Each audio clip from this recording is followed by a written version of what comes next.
और बहुत बड़ी कृपा आपकी भी और भगवान की भी कि हम अपने बिजी शेड्यूल में से कुछ समय भगवत गीता को सुनने का हमने निर्णय लिया। ये निर्णय बहुत ही कल्याणकारी है, बहुत ही कल्याणकारी है। आप ये मान लें जैसा कि महावीर जी कह रहे थे, कई जन्मों का पुण्य उदय होता है तब भगवान की तरफ थोड़ी हमारी रुचि होती है। और जहाँ तक बात है कि गीता हमें कैसे बेनिफिट करे, कैसे हमारी दैनिक दिनचर्या में या आध्यात्मिक उन्नति कैसे हो, तो जो हम भगवत गीता के भावों में जाएँगे, तो मैं तो इतना ही निवेदन करता हूँ कि भगवत गीता में गूदा ही गूदा है, ना तो गुठली है, ना छिलका है, बस रस है, हम पीते जाएँ और एक बार चस्का यदि लग गया तो जीवन ऐसे यू टर्न लेता है कि हम खुद आश्चर्यचकित हो जाते हैं। तो मैं एक छोटी-सी कहानी से शुरुआत करूँगा, मुझे कुछ बच्चे लोग दिख रहे हैं इसलिए मेरा ऐसा भाव बन गया। एक लक्कड़हारा था, गरीब था, लकड़ियाँ काटता, बेचता, अपना जो भी खाना पकाता और ज़िंदगी चल रही थी, रूटीन ज़िंदगी जैसी चलती है। अचानक क्या हुआ, उस देश का राजा एक दिन भटक गया और उसके सारे सैनिक-वैनिक पीछे छूट गए। घोर जंगल में वो लकड़हारा रहता था, कहीं गाँव में, तो राजा को कहीं ठौर ठिकाना नहीं मिला, अंततः वो परेशान होके उस लक्कड़हारे के पास पहुँच गया। तो जैसी भी सेवा उससे बनी, जो भी उसके पास खाने को था, पीने को पानी था, उसने राजा की सेवा की, राजा बड़ा प्रसन्न हुआ। राजा ने बताया नहीं कि मैं राजा हूँ, लेकिन उन्होंने सारा पूछा, "आप क्या करते हो?" कि मैं तो लक्कड़हारा हूँ, लकड़ी काटता हूँ। और तो उन्होंने क्या किया, राजा ने लौट के उस लक्कड़हारे के गाँव के पास एक चंदन का बाग था पूरा, बहुत बड़े चंदन के पेड़ थे, वो उस लक्कड़हारे के नाम उसका पट्टा कर दिया। उसके सैनिक जो उसके कर्मचारी थे आके उसको अधिग्रहण करा गए कि भई ये आपका है अब। अब आप आराम से अपनी ज़िंदगी निकालिए। कुछ समय बाद, कुछ महीने बाद राजा फिर वहाँ से निकला, तो देखा लक्कड़हारा जैसी पहले की पोज़ीशन में है, लगभग-लगभग उसी पोज़ीशन में है। तो उसने पूछा, "भई क्या बात है? तुम्हें तो हमने चंदन का बाग दिया था। चंदन की लकड़ी तो मिलना ही जो है बड़ा दुर्लभ है।" तो उन्होंने कहा, "महाराज, मैं तो जो है चंदन की लकड़ी काटता हूँ और वो ही बाज़ार में बेचता हूँ। ठीक है, कुछ दाम अच्छे मिल रहे हैं, बाकी जो है उसी से जलाता हूँ, उसी से खाना पकाता हूँ और मेरी स्थिति तो इसलिए ये ऐसी की ऐसी ही है।" देखिए, भगवत गीता की कोई भी बात हम सुने उससे पहले मैं एक निवेदन आपके चरणों में कर देता हूँ। भगवत गीता में कोई भी श्लोक बोला जाए, कोई उसकी बात बताई जाए, कोई उदाहरण बताया जाए, हमें बड़े आराम से समझ में आएगा क्योंकि हम उसको अप्लाई कर रहे हैं दूसरों के ऊपर, है ना? लेकिन मैं आपसे प्लीज़ निवेदन कर रहा हूँ कि हम जो भी एग्ज़ाम्पल लें, जो भी परिस्थिति लें, सिचुएशन लें, कृपया उसको अपने ऊपर अप्लाई करें। भगवत गीता में एक भी श्लोक ऐसा नहीं है जो हमको ये अथॉरिटी देता हो कि हम दूसरे को चेक करें, दूसरे को देखें। हम सुधरे तो जग सुधरे, है ना? तो अब प्रश्न ये है कि ये मूर्ख लक्कड़हारा है कौन?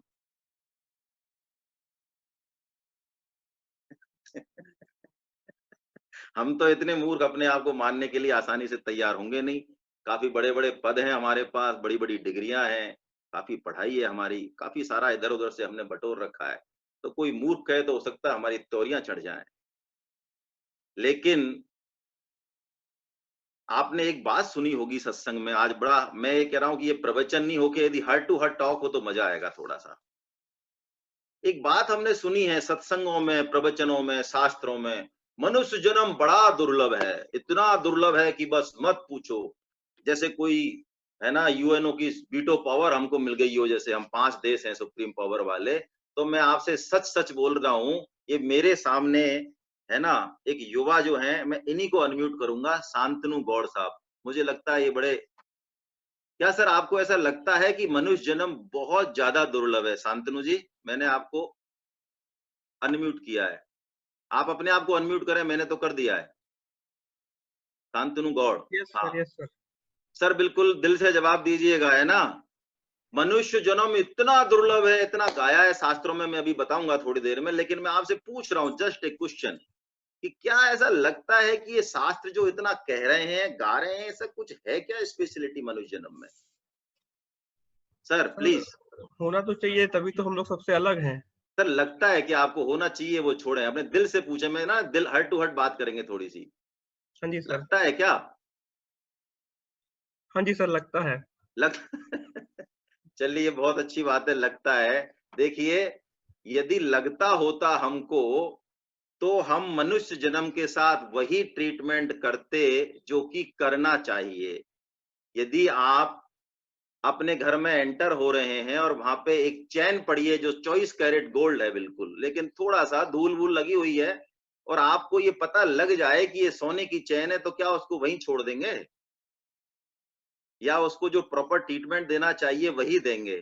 तो मनुष्य जन्म तो इतना दुर्लभ है, तुलसीदास जी महाराज मानस में कहते हैं, आपने सबने सुना होगा, कबहुक करि करुणा नर देहि। कबहुक यानी कोई लॉटरी लगती है, पता नहीं कब लगती है और क्यों लगती है लॉटरी, कोई हम अच्छे कर्म करें, ये गलतफहमी से मन से निकाल देना। हाँ, हाँ, कोई अच्छे कर्म से, कोई पुण्य कर्म इतने हो नहीं सकते कि हमें मनुष्य जन्म मिल जाए।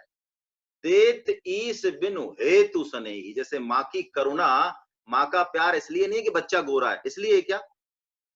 अच्छा, बच्चा कोई बहुत बढ़िया एक्टिंग करता हो इसलिए है क्या? अरे बच्चा जैसा है, काला है, आड़ा है, तिरछा है, जैसी भी वो क्रिया करता है, शुद्ध उच्चारण बोलता है कि अशुद्ध उच्चारण करता है, तुतलाता है, बस वो माँ को प्यार है, दैट्स ऑल, खत्म।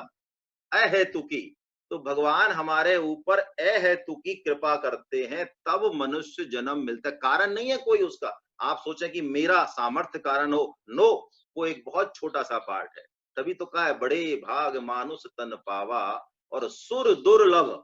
देखिए आप, सुर दुर्लभ, हम तो देवताओं के पीछे पीछे भागते हैं, यदि इंद्र देवता प्रसन्न हो जाए तो हमारा घर सोने चांदी से भरते हैं, ऐश्वर्य से भरते हैं। वायु, वर्षा देव प्रसन्न हो जाए तो पूरे संसार में जो है बारिश बारिश होके और अच्छा धन धान्य मिल जाए। लेकिन कहते हैं कि देवता भी इस मनुष्य जन्म के लिए तरसते हैं। आप श्रीमद् भागवतम, जो कि 18 पुराणों का सर्वोच्च पुराण है, 18,000 श्लोक हैं उसमें, श्रीमद् भागवतम पुराण, जिसकी कथाएं होती हैं 7 दिन। उन कथाओं में क्या होता है वो अलग बात है, लेकिन भागवतम में क्या है वो हम जानेंगे तो हमारी आंखें फट जाएंगी। देवराज इंद्र बोल रहे हैं एक श्लोक जो मनुष्य जन्म की दुर्लभता को बता रहा है।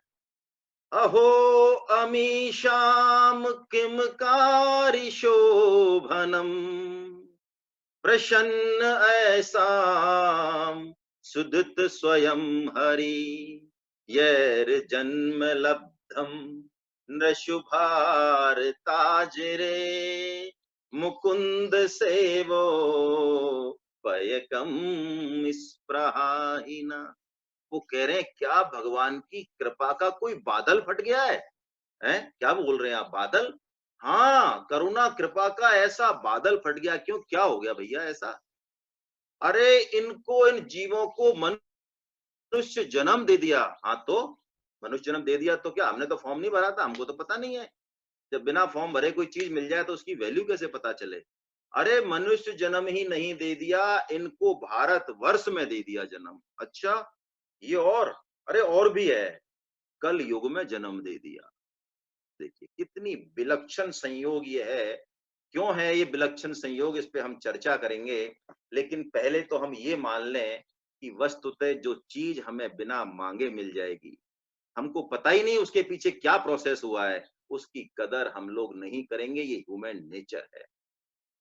मुझे कई बुजुर्ग दिख रहे हैं, उनको मैं सादर प्रणाम करता हूँ।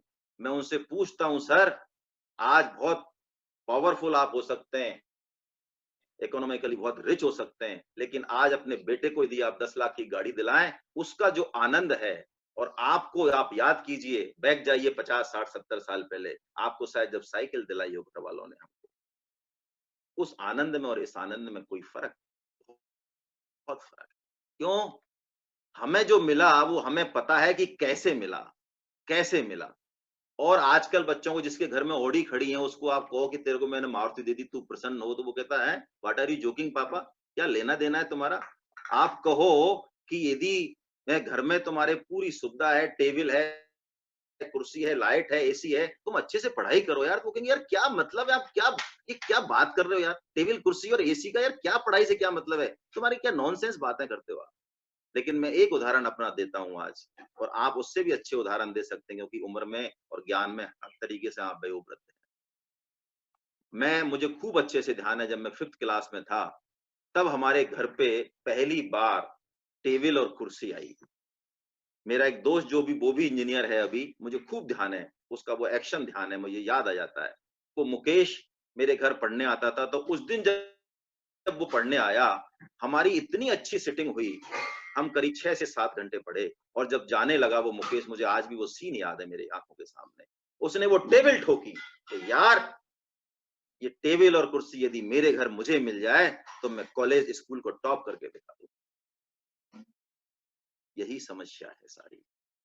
मनुष्य जन्म की दुर्लभता को ना तो हमें पता क्यों है ये वीटो पावर, ना हमें इसके पीछे का प्रोसेस पता, ना कोई हमें ऐसा ध्यान है कि फॉर्म भरवाया तो अच्छा सुअर, कुत्ता, बिल्ली, मनुष्य, कि नहीं, हम सुअर नहीं बनना चाहते साहब, हमने टिक किया हो कहीं। कुछ भी नहीं पता, कुछ भी नहीं पता। हाँ, मनुष्य जन्म दुर्लभ है, कहते तो हैं, मानते तो हैं, पर कैसे दुर्लभ है? बहुत दुर्लभ है, शास्त्र झूठ नहीं बोलता। मैं सिर्फ 2 बातों पे चर्चा करूँगा, जिससे कि हमें पता चले कि हमें क्या मिल गया है, हमें क्या मिल गया है। उस प्रभु की करुणा कृपा पे हमारा थोड़ा ध्यान जाए। देखिए, पहली चीज़ जो मनुष्य जन्म में दुर्लभ बनाती है उसको, पहली चीज़, मनुष्य योनि कर्म योनि है। आप कहेंगे कर्म योनि से मायने क्या? क्या कुत्ता, बिल्ली, घोड़े ये कर्म नहीं करते? बिल्कुल ये कर्म करते हैं, लेकिन कर्म योनि के बहुत विशेष मायने हैं। देखिए, मनुष्य योनि में पिछले जन्मों का भोग भी है।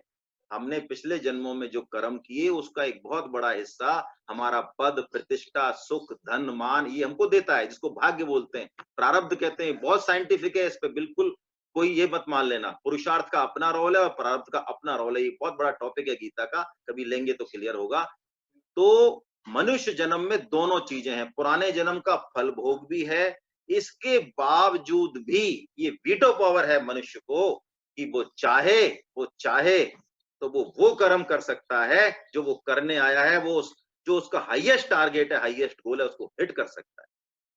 और चाहे तो वो इतना पतन करा सकता है अपना मनुष्य, इतने कुकर्म भी कर सकता है, ये उसको फ्रीडम है कि जिसकी कोई कल्पना नहीं कर सकता, कल्पना भी नहीं कर सकता, इतना पतन और इतना उन्नति। ये खाड़े की धार है, शास्त्रों में आया है, उस्त्री की धार है मनुष्य जन्म। यदि हम उस्त्री की धार को यूज करना जानते हैं, तो काम आ जाएगा, बहुत अच्छे से शेविंग बन जाएगी बढ़िया। और यदि नहीं जानते तो गाल कट जाएगा। ये कोई बहुत इजी वे में लेने का मामला नहीं है। तो एक तो ये चीज कि मनुष्य योनि कर्म योनि है, बाकी सभी योनियां भोग योनि है। देखिए आप, कुत्ता, बिल्ली, पशु, सुअर का सब कुछ फिक्स है। वो कुछ भी नया नहीं कर सकता। मनुष्य चाहे तो नया कर सकता है, चाहे तो उन्हीं कामों में लगा रहे जो पशु करते हैं। एक और काम है जो इसको मनुष्य जन्म को दुर्लभ बनाता है, वो भी आप जानते हैं। मनुष्य को भगवान ने, चाहे वो मूर्ख है तो, बुद्धिमान है तो, गरीब है तो, अमीर है तो, काला है तो, बेरोजगार है तो, बहुत बड़ा अधिकारी है तो, विवेक दिया है, स्पष्ट विवेक। विवेक और बुद्धि में जमीन और आसमान का अंतर है, इसको बुद्धि से कोरिलेट मत कर दीजिएगा प्लीज। विवेक ये बताता है, विवेक का मतलब, ये विवेक सिर्फ और सिर्फ हम में ही है। ये हमारे मन में कभी आता है, हम सुख क्यों पा रहे हैं, हम दुख क्यों पा रहे हैं, हम हैं कौन, ये मकड़जाल है क्या, हम उसकी परवाह ना करें वो अलग बात है, क्योंकि हम बहुत इंपॉर्टेंट 4 कामों में बिजी रहते हैं। कहीं कोई आपसे पूछे आपको समय क्यों नहीं मिला गीता अटेंड करने का, तो हम कहते हैं हम बहुत इंपॉर्टेंट कामों में बिजी थे, जिनमें कि हम करोड़ों जन्मों में बिजी रहे हैं। और आज के पशु पक्षी उन्हीं 4 कामों में बिजी हैं। कौन कौन से, जरा सुन लें इंपॉर्टेंट काम।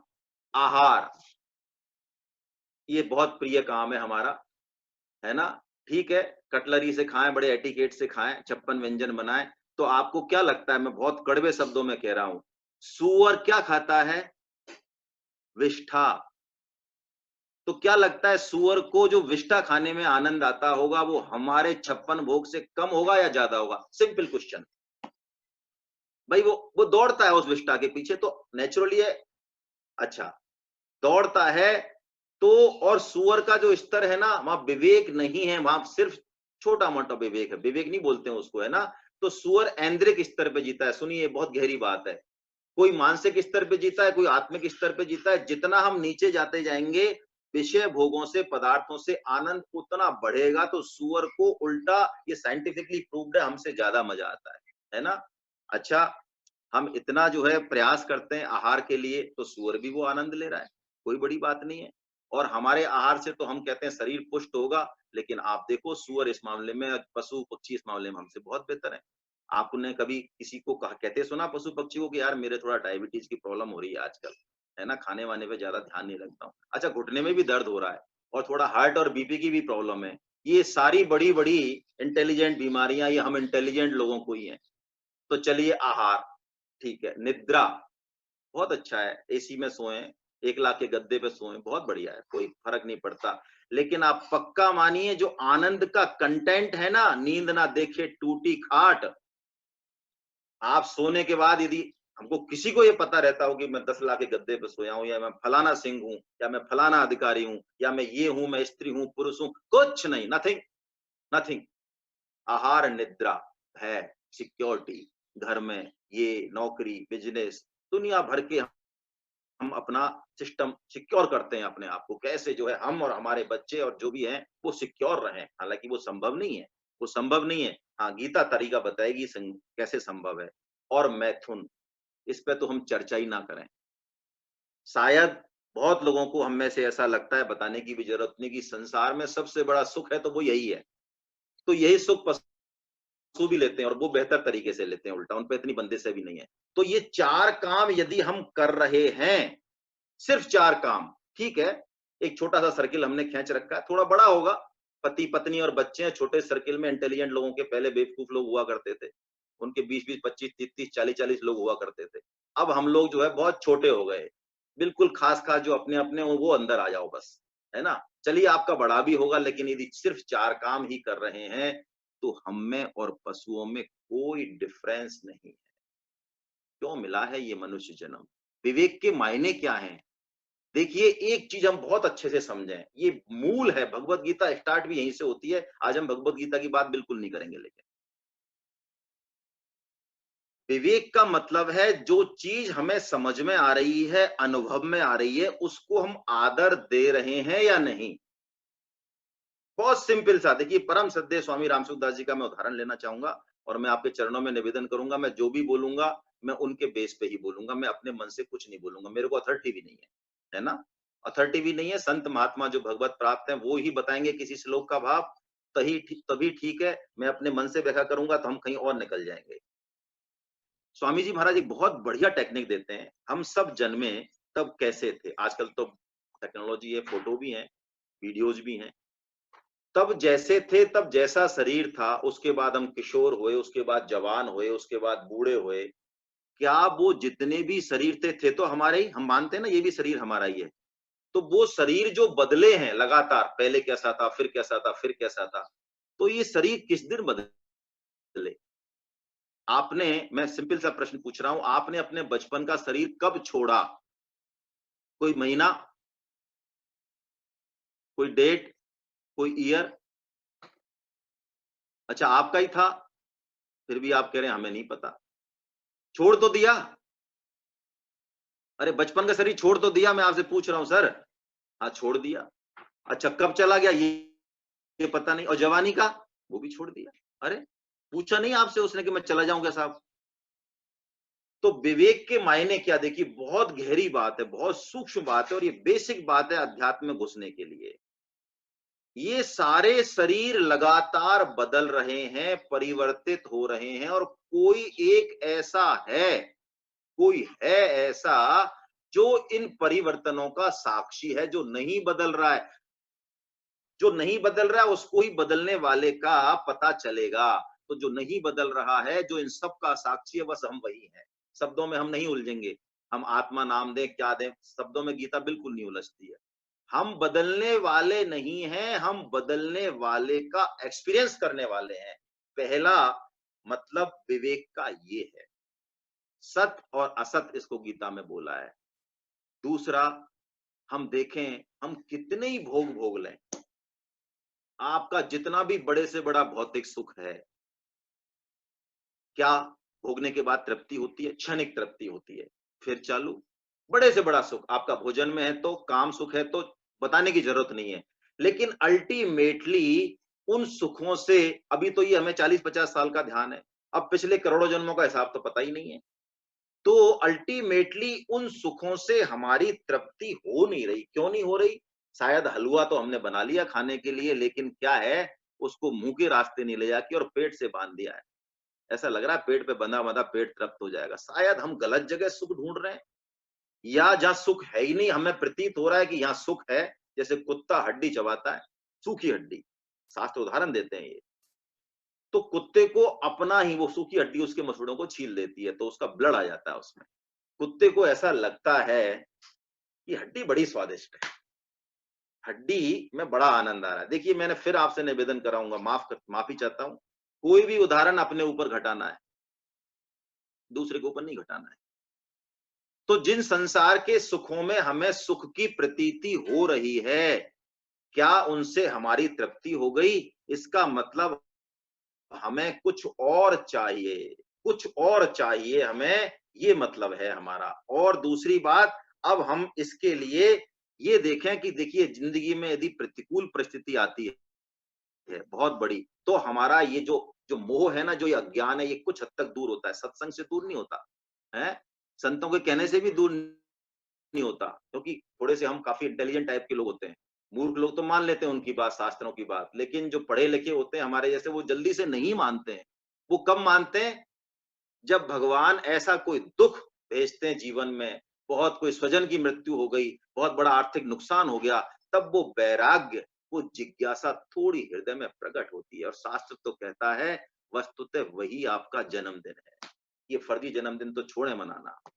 जिस दिन ये जिज्ञासा, इसको वेदांत का पहला सूत्र है, अथातो ब्रह्म जिज्ञासा। इसलिए तो मैंने कहा, महावीर जी को प्रणाम किया, आपको प्रणाम किया, कि भगवत वाणी यदि आप सुनने की इच्छा भी जागृत हो गई, तो आप सब अपने लिए ताली बजा सकते हैं। भगवान की विशेष कृपा है हमारे ऊपर, विशेष से विशेष, विशेष से विशेष, इसमें तो कहीं कोई दोहराए नहीं है। और शायद ही हमको अनुभव भी हो जाए कुछ समय बाद। तो अथातो यानी अब तो, शास्त्र कह रहा है, अब तो तू अपने आत्म स्वरूप की खोज कर कि हम वास्तव में हैं कौन। हम शरीर हैं, हम आरपी सिंह साहब हैं, हम जो है पियोन हैं एयरपोर्ट डायरेक्टर साहब के ऑफिस में, या एपीडी हैं, या और भी ऊंचे हैं। ये जो हमारे पास जो ये परिभाषा है ना, उपाधि, ये देखें तो सही, ये कितनी कब से है हमारे पास? 50 साल से, ज्यादा से ज्यादा 100 से होंगी, और कितने दिन रहने वाली है? इससे पहले जब ये उपाधि नहीं थी, जब हम नहीं थे क्या? और क्या हम वास्तव में इन उपाधियों से ही जाने जाते हैं? नहीं, ये उपाधि बिल्कुल उधार का सामान है। ये टेम्परेरी टैगिंग है, इसका कोई लेना देना नहीं। इसका सिर्फ संसार के लिए तो लेना देना है, आप अपना कर्तव्य कर्म करें, उसके लिए बिल्कुल लेना देना है, और उसी के लिए मिली है ये। लेकिन ये हमारी परमानेंट पहचान नहीं। तो हु एम आई, हम हैं कौन? अरे मुलाकात उससे भी करना किसी दिन फुर्सत में, मुलाकात उससे भी करना किसी दिन फुर्सत में, हर रोज जिसे शीशे में देखकर गुजर जाया करते हो। थोड़ा समय मिले तो, थोड़ा समय मिले तो। अरे मृग, उसके नाभि में कस्तूरी होती है, और वो सबको सुगंधवान कर देता है। घास पे लगी तो घास, कहीं गया तो गया, वायु वायु स्पर्श हुई सबको, और वो दौड़ता रहता है, दौड़ता रहता है। लेकिन उस मृग को ये नहीं पता कि ये कस्तूरी, ये परम आनंद, इस परम सुगंध का स्रोता तो मेरे अंदर ही है। मैंने कहा, उदाहरण फिर मत घटा देना मृग पर। अरे जंगल जंगल ढूंढ रहा है मृग अपनी कस्तूरी, और कितना मुश्किल है तय करना खुद से खुद की दूरी। सिकंदर हो सकता है विश्व विजेता, लेकिन जब तक आत्म विजेता कोई नहीं है, उसके विश्व विजेता होने का कोई सेंस ही नहीं, कोई सेंस ही नहीं। हम कितनी भी भौतिक प्रगति कर लें, हम कुछ भी कर लें, कुछ भी बड़े से बड़ा परोपकार, लोग कहते हैं हमने और कमाया ही क्या है? अरे हमने नाम ही तो कमाया है, हमने इस दुनिया में किया ही क्या है? दुनिया की सेवा की है।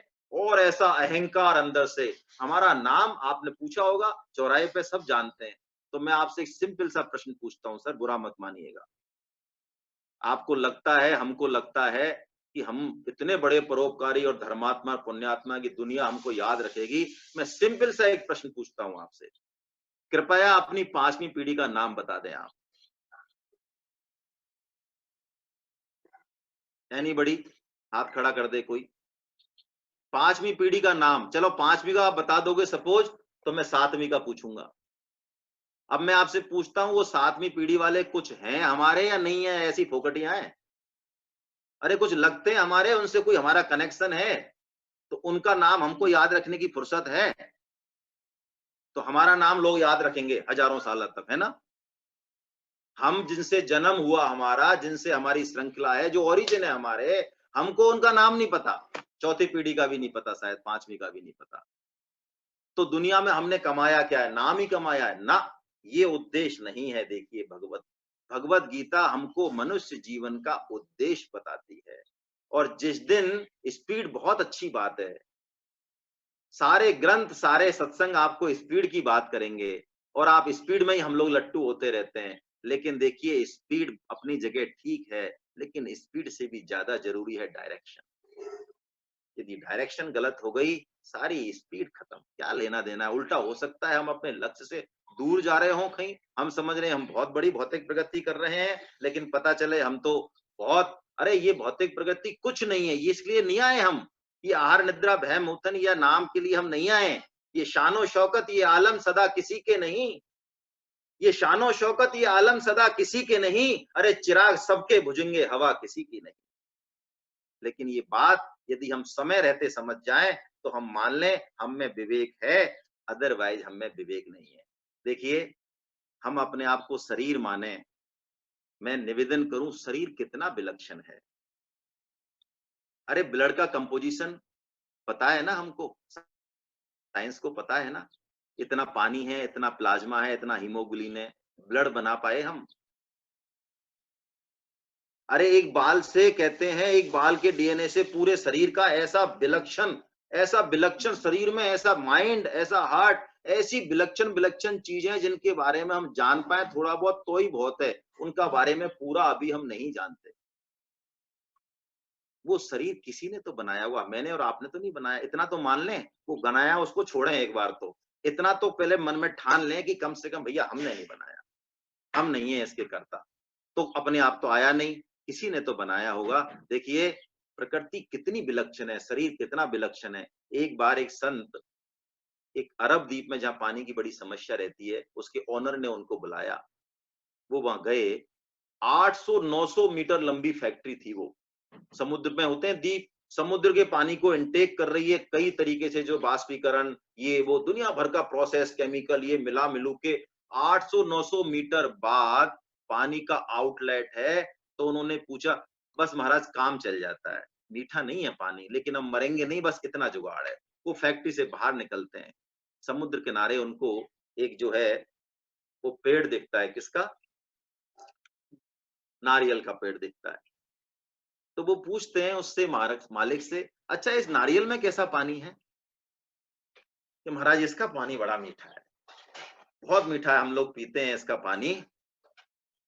तो ये नारियल का पेड़ जो मुश्किल से 10 फीट लंबा है, 8 फीट लंबा है, इनटेक वही ले रहा है, कोई फैक्ट्री नहीं चल रही 900 मीटर की। ये इतना विलक्षण, और हमको क्या चमत्कार चाहिए? हम क्या अंधे हैं? तो इस विलक्षण चमत्कार के पीछे कौन है, क्या हमें जानना नहीं चाहिए? यदि हम इंटेलेक्चुअल हैं तो, वास्तव में है तो, विवेकानंद जी ये कहते थे कि हम भारतीय इतने मूर्ख हैं जिसकी कोई सीमा नहीं। हम डॉक्टर, मेडिकल इंजीनियरिंग में बड़ी बड़ी किताबें पढ़ लेंगे, अपने मैनुअल्स पढ़ लेंगे, कोर्स पढ़ लेंगे, लेकिन एक छोटा सा ग्रंथ जो कि समस्त शास्त्रों का सार है, भगवत गीता, उसको पढ़ने का समय नहीं। और उस पर टिप्पणी करा लो।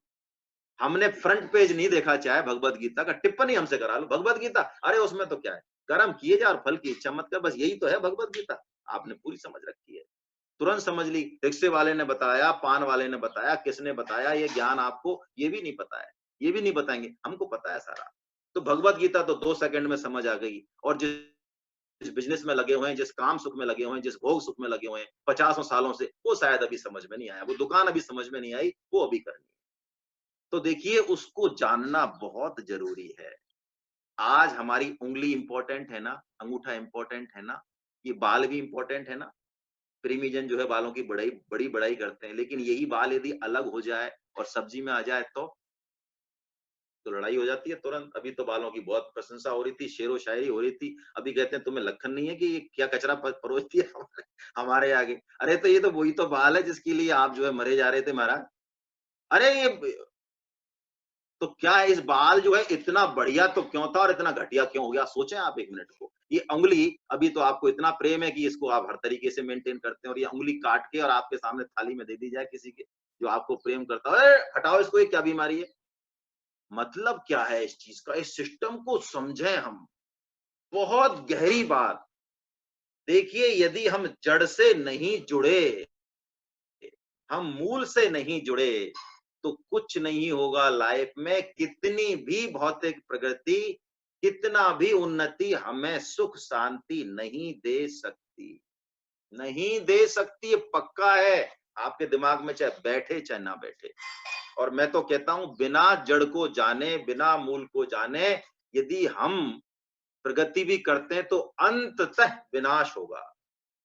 और आप खुद सच्चे हृदय से जरा आकलन कीजिए अपना। साक्षर कहते हैं ना हम आपको, साक्षरा, वी आर साक्षरा। तो आप आकलन कीजिए इस दुनिया का अब तक जो विनाश किया, जो नुकसान किया, वो साक्षरों ने किया या बिना पढ़े लिखों ने किया? बिल्कुल प्लेन बाय हार्ट आप कीजिए। ये एटम बम बिना पढ़े लिखों ने बनाए शायद। ये केमिकल वाले कोरोना भाई साहब जो हमारा ये जिस जो हेतु बने कोरोना भाई साहब की हम गीता सुन रहे हैं, मैं धन्यवाद ही देता हूं इनको, चलो, है ना, कि कम से कम अब तो कोई बहाना नहीं बना सकता कि हमारे पास टाइम नहीं है। वरना प्राय गीता के लिए कहो टाइम नहीं है साहब। हाँ टाइम, हम तो टाइम नहीं है। अभी टाइम कैसे नहीं है पता नहीं, 24 घंटे से कम दिए जा रहे हैं आपको या किस इंपॉर्टेंट काम में। अभी तो चलो वो बहाना नहीं है। तो केमिकल बार, ये दुनिया भर की जो बीमारियां हैं ये पढ़े लिखों ने पैदा की हैं या अनपढ़ों ने पैदा की हैं? अरे साक्षरा को उल्टा करते हैं तो राक्षसा निकलता है। जितना राक्षस पढ़ा लिखा आदमी हो सकता है, ज्ञानी हो सकता है, अनपढ़ नहीं हो सकता। हमारा मूल उद्देश्य है क्या? क्या भौतिक प्रगति? तो इस बात को हम अच्छे से समझें कि बिना जड़ को जाने हमारा काम होगा नहीं। और देखिए हम एक गलतफहमी में रहते हैं कि हमारे पास बहुत समय है। ये बहुत बड़ा आपने विवेक का अनादर है। अच्छा बताइए, ऊपर जाने के लिए कोई दिन फिक्स है? अच्छा संडे को तो कोई नहीं मरता है साहब, ऐसा है क्या? अच्छा कोई उम्र फिक्स है क्या कि साहब 70 के बाद ही टिकट कटता है, उससे पहले नहीं कटता है? अरे जन्मता भी मर जाता है। अच्छा कोई अमीर मरते हो, गरीब नहीं मरते हो, गरीब मरते हो, कुछ भी फिक्स है क्या? फिर भी देखिए क्या है, मदहोशी कहते हैं इसे। समाचार आता है साहब शर्मा जी गए वो बगल वाले आपके। अच्छा शर्मा जी गए क्या? हाँ ठीक है, अरे अच्छे आदमी थे। अच्छा आप, अरे हमारा अभी नंबर नहीं है महाराज, क्या बात कर रहे हो आप? अच्छा वो दूसरे दिन गुप्ता जी के यहाँ चले गए होंगे, गुप्ता जी भी आपका, हमारा अभी नंबर नहीं है। हम, अच्छा आपकी उम्र, उम्र कुछ भी हो, 10 हो तो फर्क नहीं पड़ रहा है, 70 हो तो, हमारा अभी नंबर है ही नहीं महाराज, है ना? ये मदहोशी नहीं है तो और है क्या ये? अरे बहुत गई थोड़ी रही नारायण अब चेत, और काल चिरैया चुग रही निस दिन आयु खेत। अरे पानी केरा बुद बुदा असमानुष की जात, और एक दिना छिप जाएगा ज्यों तारा प्रभात। अच्छा फैक्ट्री हम नहीं लगा पाएंगे तो लगेगी थोड़ी, हम ही लगाएंगे वास्तव में। हमारे ना तो बेटा लगा सके ना पोता लगा सके, किसी में ताकत नहीं है। हम जो संसार के काम करेंगे वो हम ही कर सकते हैं, ऑफिस भी हम ही चला सकते हैं। यदि हम हट गए तो ये एयरपोर्ट का तो डब्बा बैठने वाला ही है। हाँ हाँ ये नहीं चलेगा, पक्की बात है, ऐसी गलतफहमी है। मैं अपने आपको तो मैं जानता नहीं हूँ, मैं बंधन करता हूँ। मैं शासन सचिवालय में रहा हूँ 5 साल। वहां कई ऐसे हैं पुराने खापट जो 60 साल के बाद भी गधागिरी करते हैं। और क्यों करते हैं? ना ना ना, हम तो दुनिया के लिए जी रहे हैं महाराज। ये सेक्रेटरी साहब, प्रिंसिपल सेक्रेटरी साहब, हमारी नोट शीट सीएम तक अप्रूव होती है, हमारे बिना कोई लिख ही नहीं सकता। बिल्कुल सही कह रहे हैं आप। इसीलिए तो आप 68 और 70 साल तक भी नौकरी कर रहे हैं। जिस दिन आप मर गए ना महाराज, ये सचिवालय तो बंद होगा, ये तो पक्की बात है। ये तो पक्की बात है ना? अरे ऐसी गलतफहमी, ऐसी मदहोशी, जो काम करने आए उस तरफ ध्यान नहीं, है ना? और बस पता नहीं किस मदहोशी में, ये दुनिया तो अइयाई चालेली हमारे यहाँ देसी भाषा में बोलते हैं। दुनिया के जो मजे हैं, वो हरगिज कम ना होंगे, अरे चर्चे यहीं रहेंगे, अफ़सोस हम ना होंगे। तो बहुत ज़रूरी है कि हम उस मूल की तरफ चलें। अब समस्या आती है महाराज, आप कहते तो रहे हो मूल की तरफ चलें, जड़ की तरफ चलें। हमको जड़ दिखती नहीं है। हाँ, ये बात भी सही है। हमको तो फल-फूल दिखते हैं, जड़ नहीं दिखती हमको, जड़ तो छिपी रहती है। कह रहे हो आप कह रहे हो तो हम मान लेते हैं कि पेड़ का आधार जड़ ही है, लेकिन हमको जड़ दिखते नहीं है। देखिए यही हमारी समस्या है, पढ़े-लिखों की ज़्यादा समस्या है। सीइंग इज़ बिलीविंग, ये बहुत बड़ा एक गलतफ़हमी हमारी खोपड़ी में बैठी हुई है। मैं आपसे कहता हूँ जो आप नहीं देखते, जो आप नहीं सुनते, क्या वो नहीं है? वो सिर्फ़ कोरोना वायरस की शक्ल देखी है, डरते तो बहुत हैं हम। हैं? अब यही उदाहरण मेरे सामने आ रहा है, मैंने तो नहीं देखी, मेरे ख्याल से आपने भी नहीं देखी। अरे मेरे को तो एक बार इंजीनियरिंग कॉलेज में जब हम कर रहे थे, एक बड़ा मजाकी दोस्त था, उसने एक दिन हमारा दिमाग खराब कर दिया रात को। उसने कहा, "ये सारे साइंटिस्ट, ये सारे प्रोफेसर कॉलेज के बेवकूफ बनाते हैं।" मैं क्यों? कोई इलेक्ट्रॉन प्रोटॉन होते ही नहीं है। तुमने देखा है क्या? अरे मैंने कि देखा तो नहीं। किसी ने देखा है क्या? उसने कहा होते ही नहीं है, सब बेवकूफ है। लेकिन हमने नहीं देखा तो क्या वो नहीं है? अरे बीज में वृक्ष दिखता है क्या महाराज? बीज में वृक्ष पीपल का दिखता है क्या? अरे दूध में मक्खन दिखता है क्या? अरे वाईफाई दिखता है क्या? अरे एटीएम में पैसा दिखता है क्या? मैं तो गांव से आया हूँ, आप खूब कहो मेरे को कि ये ले जा और इससे तेरे पैसे निकल जाएंगे। मैं कहूंगा आपसे, मैं ही मिलाऊं क्या सुबह से बेवकूफ बनाने के लिए? मुझे तो वो नोट दो आप। ये क्या दे दिया प्लास्टिक मेरे को आपने? हटाओ इसको, प्लास्टिक को। आप कहेंगे अरे मान जा भैया, इसमें खूब पैसा है, तेरे को चाहिए जितना। तो देखिए, सबसे पहले तो हम एक बात समझें, मैं आपको कठोर शब्दों का इस्तेमाल कर रहा हूँ, माफ करना, सभी वंदनीय हैं आप, शास्त्र की भाषा ऐसी है। डॉक्टर फ्रॉक की नहीं माने, डॉक्टर श्री कृष्ण की माने। बहुत इंपॉर्टेंट बात है ये। डॉक्टर फ्रॉक क्या कहता है? कुएं का मेंढक, कुएं का मेंढक क्या हुआ, एक बार कुएं का मेंढक कुएं में रहा पूरी जिंदगी।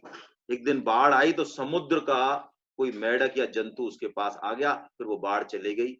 तो उसने कहा हाँ भाई बोलो, किधर से? यार हम तो समुद्र से आए हैं भैया।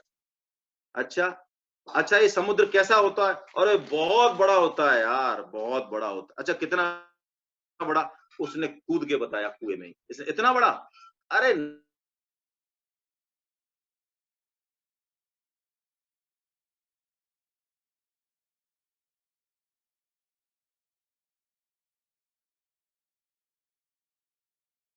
तू समझ ही नहीं रहा बात को। तो उसने कहा ले, उसने पूरे कुएं में छलांग मारी, पूरे डाया में की। देख इससे अधिक तो हो ही नहीं सकता, मैं मान ही नहीं सकता। ये डॉक्टर फ्रॉग हैं। ये जो हमारी मन और बुद्धि है, ये डॉक्टर फ्रॉग है। इनसे हम डॉक्टर श्री कृष्ण को पहचानेंगे। डॉक्टर श्री कृष्ण को इस मन बुद्धि से पकड़ने की कोशिश नहीं करें। और डॉक्टर श्री कृष्ण कुछ कह दें, कुछ कह दें, ये विश्वास हृदय में पैदा करें कि उन्होंने कह दिया कि ये बात ऐसे है, और हमारी मन बुद्धि कहती है कि नहीं ये बात ऐसे है, तो मन बुद्धि में लगाए चाबुक, बजाय कि डॉक्टर श्री कृष्ण की बात को करेक्ट करें। यदि ये एंगल रखा तो भगवत गीता आपके सामने अनंत संभावनाओं का द्वार खोल देगी। और भगवत गीता, हम लोग तो क्या करें, पिछलग्गू हैं। थोड़ी मोहर लग के आ जाए बस विदेश से किसी सामान पे, कचरे पे ही आ जाए भले ही, फिर कोई क्वेश्चन नहीं, फिर कोई क्वेश्चन नहीं। फटी जीन्स आ जाए, इट्स ओके। पिज्जा आ जाए, कचरा आ जाए, इट्स ओके। हाँ, हमारी कोई बात हो तो हम तो पढ़े लिखे हैं भाई, बड़े स्वतंत्र आदमी है। तो क्वेश्चन होता है पहले कि हमारे धर्म में ये ऐसा क्यों है ना? डॉक्टर श्री कृष्ण ऐसा कह रहे हैं तो ऐसा क्यों है? हमें बेसिक चीजें नहीं पता कि प्रमाण और ज्ञान का मतलब क्या है। वस्तुतः समस्या तो यही है, हम अपने शास्त्रों को नहीं पढ़ते।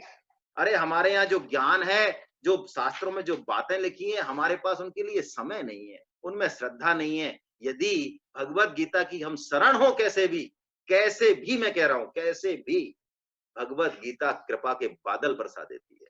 ऐसा हो जाए कि हम भगवत गीता की वाणी सुने और हमारे जीवन में चेंज ना हो? ये संभव ही नहीं है। और आप कह रहे हैं, मैं कहता हूं भगवत गीता आपसे कुछ नहीं पूछती। आप आईआईटी की तैयारी कर रहे हैं, इट्स ओके। आप झाड़ू लगा रहे हैं, बस पढ़े लिखे, इट्स ओके। आप ठेला लगा रहे हैं, गरीब हैं, काले हैं, अपंग हैं, आप राष्ट्रपति हैं चाहे देश के, कुछ नहीं पूछती। आप पंडित हैं तो आपको एक श्लोक नहीं आता, आपको सारी गीता रटी पड़ी है, तो भी कुछ नहीं पूछती। भगवत गीता समान रूप से सब पे कृपा करती है।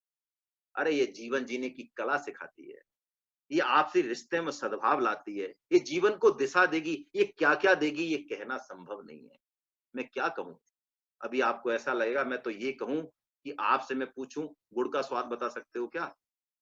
आप में से कोई हिम्मत करे मेरे को बताने की, लाओ कि गुड़ का स्वाद कैसा होता है? तो आप कहेंगे मीठा होता है, तो मैं कहूंगा चीनी जैसा।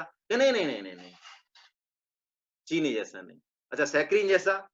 अरे नहीं नहीं नहीं नहीं, सैक्रीन जैसा नहीं। अच्छा चॉकलेट जैसा? अरे नहीं नहीं नहीं नहीं नहीं, चॉकलेट।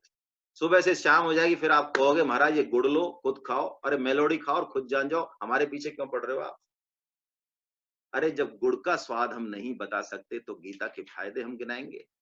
भगवान श्री कृष्ण की तरफ चलने का जो आनंद है, जो उत्साह है, उस बात को हम पता करेंगे? संभव ही नहीं है। अरे क्या छुपा हुआ है सृष्टि में, हमारी बुद्धि पकड़ नहीं सकती। देखिए एक सेल, ये प्रूव्ड है, मैं साइंटिफिक उदाहरण इसलिए ले रहा हूं कि हमारी बुद्धि पहले प्राय उन्हीं को मानती है। एक सेल में कहते हैं इतनी क्रियाएं होती हैं जितनी भाभा एटॉमिक रिसर्च सेंटर में नहीं हो सकती। माइंड के एक सेल में 10,000 तो न्यूरॉन होते हैं, उससे 10 करोड़, उससे भी 10 गुना उसकी झिल्लियां होती हैं, उनमें अंतर संबंध होते हैं। सुन के भी दिमाग फट जाएगा, समझना तो छोड़ दें। सुन के दिमाग फट जाएगा, सुन के। ऐसी सृष्टि का रचयिता कौन है? क्यों हमको उसने बनाया? क्या पर्पज है? क्या खाना पीना, मौज करना, समाज की सेवा करना, परोपकार करना, नाम कमाना, क्या ये पर्पज है हमारे जीवन का? यदि हम वास्तव में इंटेलेक्चुअल हैं तो ये बात उठनी चाहिए। मैं आपको एक सिंपल सी एनालॉजी और देता हूं, है ना? देखिए ये जानना बहुत जरूरी है। यदि हम नहीं जाने, क्योंकि विवेक दिया भगवान ने, कर्म योनि दी, इग्नोरेंस इज नो एक्सक्यूज। आप मर्डर कर दें, आप कहें ना मेरे को तो पता ही नहीं है, मर्डर करने की सजा होती है क्या? अरे तो तेरे को पता चल जाएगा, तू लटकेगा जब, अभी तेरे को पता नहीं है। Ignorance is no excuse. तो हम जरूर जाने इस बात को कि हमारा उद्देश्य क्या है। अब मैं आपको एक एनालॉजी देता हूं, बिल्कुल इसको सिंपल भाषा से हम समझेंगे। कहा गया है एक इंग्लिश की वो है, प्रोवर्ब भी है कि भाई necessity is the mother of the invention, कहा गया ना? तो मैं सिंपल सी चीज आपसे पूछता हूं, कोई चीज पहले बनती है, किसी चीज का निर्माण पहले होता है या उसकी आवश्यकता पहले होती है? सिंपल, आवश्यकता। फ्रिज बनाया तो फ्रिज की आवश्यकता पहले हुई तभी बना। अच्छा आपने घर बनाया, ये ड्राइंग है, ये बेड है, ये फलाना है, ठिकाना है, पहले से डिसाइडेड है या आप घर बनाने के बाद सोचते हैं अरे यार इस ड्राइंग रूम में क्या करूं, भैंस बांध दूं क्या, 2 गाय उनको रख दूं? या पहले से डिसाइडेड है? कहने का मतलब आप कोई भी उदाहरण ले लें, कोई भी चिमटा ले लें, संडासी ले लें, कंप्यूटर ले लें, कोई भी ले लें, किसी भी चीज का निर्माण पहले होता है, किसी भी चीज का निर्माण बाद में होता है, आवश्यकता पहले डिसाइड होती है। और वो चीज कैसे काम में ली जाएगी, इसके लिए उस जो इलेक्ट्रॉनिक गैजेट्स है उसके साथ एक छोटी सी किताब आती है, क्या बोलते हैं उसको? क्या बोलते हैं? मैं इनको अशोक अग्रवाल साहब को अनम्यूट कर रहा हूं, मेरे सामने यही है, एक बार सुनने के लिए कर रहा हूं। क्या बोलते हैं मैडम उसको? हाँ जी, उसको कैटलॉग बोलते हैं, उसका हाउ हाँ, टू यूज इट। कैटेलॉग बोलते हैं। मैडम कह रही है बहुत अच्छी बात, यूजर्स मैनुअल कह लें, कैटेलॉग कह लें, उसमें लिखा रहता है डूज एंड डोंट्स। भैया इस उपकरण के साथ ये तो करना और ये मत करना। अच्छा माइक्रोवेव ओवन है, भैया इसमें प्लास्टिक के बर्तन मत रखना। फ्रिज है, इसका फ्रीजर बर्फ निकालो और खोल, बस बंद कर देना, ज्यादा मत खोलना इसका। तो प्राय हम जो कैटेलॉग में लिखा है, यूजर्स मैनुअल में लिखा है, हम सब मानते हैं ना, बिना अपना अप्लाई किए? ये वाला मानते हैं ना? अच्छा क्यों मानते हैं, क्या कारण है? हम तो वैसे आसानी से किसी की मानते ही नहीं है ज्यादा, तो इस कैटलॉग की क्यों मानते हैं? हाँ बहुत अच्छी बात। 2 कारण है देखिए, एक कारण मैडम बता रही हैं कि यदि हम नहीं मानेंगे तो वो चीज वो उसका जो ऑप्टिमम पर्पज है वो पूरा नहीं होगा, वो ब्रेक डाउन में चली जाएगी, है ना? मतलब नहीं है उसका। मैं चाहूँ फ्रिज का, मैं तो थोड़ा सा इंटेलिजेंट टाइप का इंसान हुई, तो फ्रिज का दरवाजा खोल के फ्रीजर का एसी वेसी में नहीं लगाता हूँ घर में। अब मेरे गेस्ट आ गए तो पूरे मैं ड्राइंग रूम को ठंडा करना चाह रहा हूँ, तो आप मुझे क्या कहेंगे? हाँ, कह दें आप, शर्म लग रही है, मूर्ख ही कहेंगे और क्या कहेंगे ऐसे आदमी को। तो मेरी दिमाग में मैं बड़ा सही काम कर रहा हूँ। अरे फ्रीजर जब वस्तुओं को ठंडा कर सकता है तो क्यों नहीं कर सकता? मैं बिल्कुल बिल्कुल लॉजिकली सही हूँ, लेकिन गलत है। दूसरी बात है, कहीं न कहीं हमको ये विश्वास है, जिसने ये यूजर्स मैनुअल बनाया है, वो टेक्निकली हमसे बहुत साउंड है। तो मैं आपसे पूछता हूँ, अभी हमने चर्चा की, ये शरीर इतना विलक्षण है, जिसकी कि अरे रेप्लिका संभव नहीं।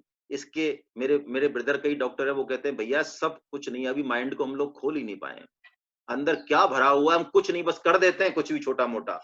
कुछ भी नहीं पता अभी तक साइंस को, कुछ भी नहीं पता। अरे H2O का फार्मूला पता है तो बना दो ना H2O। पानी का पता है ना, खूब रिएक्शन लिखिए तो बना दो, तो दुनिया परेशान हो रही है। तो क्या जिसने ऐसा विलक्षण शरीर बनाया, तो क्या यूजर्स मैनुअल नहीं बनाया होगा या भूल गया होगा? क्या लगता है आपको भाई? हमसे तो ऐसी गलती कभी होती नहीं, है ना? उसने कर दी होगी क्या ऐसी गलती? क्या लगता है बनाया होगा महाराज या नहीं बनाया होगा? प्लीज स्पीक मैडम, बोले जरा। हाँ नहीं, वो तो हमारे जो धार्मिक नियम है, नीति बनाई है, उसी के अकॉर्डिंग काफी कुछ है ऐसा, तो मानने ना यूजर्स, मानने की बातें बिल्कुल हैं। यूजर्स मैनुअल तो है, और देखिए सबसे बढ़िया यूजर्स मैनुअल है ना। हम चाहे कितना भी दावा करें ज्ञानवान होने का, अरे हम वेदों को नहीं पढ़ पाए, आप में से हाथ खड़ा करे कोई। और पढ़ना अलग बात है, आप में से एक हाथ भी खड़ा करेगा तो मैं उससे पूछूंगा पढ़ तो लिया, क्या समझ लिया? वो कह देंगे नहीं महाराज। उपनिषद हमारे यहाँ 108 हैं, अरे पुराण हमारे यहाँ 18 हैं। हम तो 10 जन्म ले लेना, 10 जन्म। तो हमारी इंडियन जो संस्कृति है वो इतना साहित्य इतना रिच है कि हम 10 जन्म में भी नहीं पढ़ सकते, समझने की बात तो दूर है। शायद भगवान जानते हैं हमारी क्षमता, हमारी अल्पज्ञता, हमारी आयु, इसलिए भगवान ने वो असंभव काम किया जो शायद हमारे आपके लिए संभव नहीं है। मैं आपको एक सिंपल सा उदाहरण दूं, 10,000 पेज की एक किताब हो और आपसे कहा जाए इसको एक पन्ने में इसको उतार दो, और उस एक पन्ने में शर्त है कोई भी इंपॉर्टेंट पार्ट छूटना नहीं चाहिए। संभव है क्या हमारे लिए महाराज? संभव।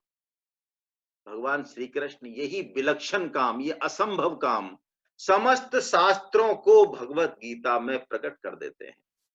ऐसी कोई बात शास्त्र में आप बता दें जो भगवत गीता में नहीं हो, संभव ही नहीं है। और मैं तो इतना तक दावा करता हूं, हालांकि मेरा कोई अनुभव नहीं है, बहुत बड़ा अनुभव नहीं है, लेकिन पता नहीं क्यों मुझे कहने की इच्छा हो रही है, आपके दिमाग में इतनी शंकाएं आ नहीं सकती, इतने प्रश्न नहीं आ सकते जितने जवाब भगवत गीता के पास है। महात्मा गांधी कहते थे, मेरे को कई बार पॉलिटिकल सिचुएशन इस तरह की फंसी कि इधर गुरु तो कुआं और इधर गुरु तो खाई, क्या करूं मैं, दोनों तरफ से मरना है। आप देखिए उनकी बातें देखिए, उन्होंने कहा मैंने भगवत गीता को ऐसे खोला, 16वां खुलेगा तो 14वां खुलेगा तो चौथा खुलेगा तो कौन सा अध्याय खुलेगा, कौन सा श्लोक खुलेगा, कुछ नहीं। जब भी मुझे जरूरत पड़ी मैंने ऐसे खोला, और मैंने जब कुछ श्लोक पढ़े तो मुझे बड़ा आश्चर्य हुआ हर बार कि मेरी समस्या का सटीक समाधान मुझे मिल गया। ऐसा ग्रंथ, ऐसी विलक्षण कृपा, और हम उसको पढ़ना भी नहीं चाहें, समझना भी नहीं चाहें। अरे आप नया, कई लोग गीता पढ़ने आते हैं 2 दिन बाद कहते हैं क्या हुआ? अरे समझ में नहीं आ रही है साहब, थोड़ा सा क्या है, बैठ नहीं रहा है मामला। अच्छा आपने नया बिजनेस किया, जब समझ में आया था पूरा ही पूरा, शायद पहले दिन से ही, है ना? तब समझ में आ गया था पूरा ही बिजनेस, डॉलर को कैसे पैसे में कन्वर्ट करते हैं। तब आपकी लगन ऐसी थी कि चाहे 6 महीने लगे, लेकिन बिजनेस की पूरी बारीकियां समझी और तब उसको दम लिया, तभी आपने समझ के। तो थोड़ा सा तो टिकिए महाराज। ये भगवत गीता हमारे जीवन को पूरा की पूरा बदल देगी। देखिए जीवन कर्म, भगवत गीता का ये बहुत मास्टर पंच है। कुछ भी नहीं बदलने को कहती हमसे, देश बदल लो, भेष बदल लो, बाबा जी हो जाओ, जंगल चले जाओ, इसको छोड़ दो उसको छोड़ दो, कुछ नहीं। अरे आपके प्रारब्ध में है, आप डायरेक्टर हैं, आप एसी घर है, एसी गाड़ी है, एसी ऑफिस है, तो गीता बिल्कुल नहीं कहती कि छोड़ दो। क्यों छोड़ दो? क्यों छोड़ दो? बिल्कुल नहीं छोड़ना है। क्या छोड़ना है, क्या जहर अंश है, वो बताती है गीता। और वो तरीके भी बताती है कि हम वही काम करते हो जो आप कर रहे हैं। आप झाड़ू लगा रहे हैं तो, आप पढ़ रहे हैं तो, आप पढ़ा रहे हैं तो, आप नौकरी कर रहे हैं तो, अरे आप बिजनेस कर रहे हैं तो, आप कुछ भी तो काम कर रहे हैं। अरे वही करते हो यदि आप उस परम लक्ष्य को यदि हिट कर दें, टारगेट को हिट कर दें, यही तो बताती है गीता। कोई नई बात, कोई नया काम, कोई नई स्टाइल नहीं बताती है। जो सहज कर्म हम कर रहे हैं, बस हमारी दृष्टि जो है ना, दृष्टि में परिवर्तन करती है, हमारे विचार में, हमारे माइंडसेट में परिवर्तन करती है गीता। तो जैसे ही माइंडसेट आपका चेंज होता है, देखिए सृष्टि तो है तो वही, लेकिन चूंकि अब दृष्टि बदल गई ना, तो वो सृष्टि बदल जाती है हमारे। और भगवत गीता प्राणी मात्र के लिए, आप कहें साहब मैं तो आईआईटी की तैयारी कर रहा हूं, मैं तो बिजनेस कर रहा हूं, मैं तो ये कर रहा हूं, मैं तो बूढ़ा हूं, मैं तो बच्चा हूं। अरे आप कुछ भी है, प्राण है क्या आपके पास? प्राण, कि हाँ प्राण है, तो बस आपके लिए गीता है। आपके लिए गीता है। आप निसंकोच रूप से कूद जाइए। अच्छा आप पंडित हैं, हाँ मैं तो पंडित हूं साहब, मेरे को 700 श्लोक याद है, फिर भी आप पढ़िए, फिर भी पढ़िए। गीता के भावों का अंत नहीं है, अंत नहीं है। और इस संसार के सुख, ये खुजली सुख है, इसमें थोड़ा सा हम थोड़ा चेक लगाएं, अपने विवेक का इस्तेमाल करें। खुजली खुजाते समय भी बहुत आनंद आता है, बाद में क्या होता है? ये संसार के सुख अंततः दुखदाई हैं, ये बात। और भगवान तो देखिए, हम जैसे ही निश्चय करेंगे ना दृढ़, भगवान तो तैयार खड़े हैं, तैयार खड़े हैं हमें सब कुछ बताने के लिए। जिस दिन हमारे आया हम कौन, भगवान तैयार। अरे पिता का पता पूछना है तो सबसे बढ़िया इंपॉर्टेंट है, सबसे बढ़िया सरल रास्ता है। क्या रास्ता है? सबका डीएनए करो, अपना डीएनए निकालो, और जितनी भी पॉपुलेशन है 600 करोड़, सबका डीएनए निकालो, जो मिल जाएगा वही हमारे पापा जी। अरे तो डीएनए निकालने की बजाय माताजी से पूछ लेना, तो माताजी बता देंगे कि ये रे तेरे पिताजी। तो ये गीता माताजी तो हैं, जो हमसे हमारा परिचय कराती हैं। अरे हमसे हमारा परिचय कराएंगी, उस परम पिता से हमको मिला देंगी। नहीं तो हम तिनके हैं, तिनके, बस बहते रहे। हम सब बहते तिनके, बहते बहते आन मिले हैं। अरे क्या है, क्यों है, किनके? हम सब बहते तिनके। ये पत्नी, हाँ बहुत प्यारी, इसके बिना जीवन नहीं चलेगा, नहीं चलेगा, इसके मरते ही खत्म हो जाओगे। बच्चे, हाँ, अरे कब से हैं, जिन चीजों में हमारा अभी पूरी आसक्ति है, वो हैं कब से, और क्यों मिले इसको तो समझें। क्या ऐसे मिले चिपटाने के लिए, आसक्ति करने के लिए, इसके लिए मिले क्या? नहीं।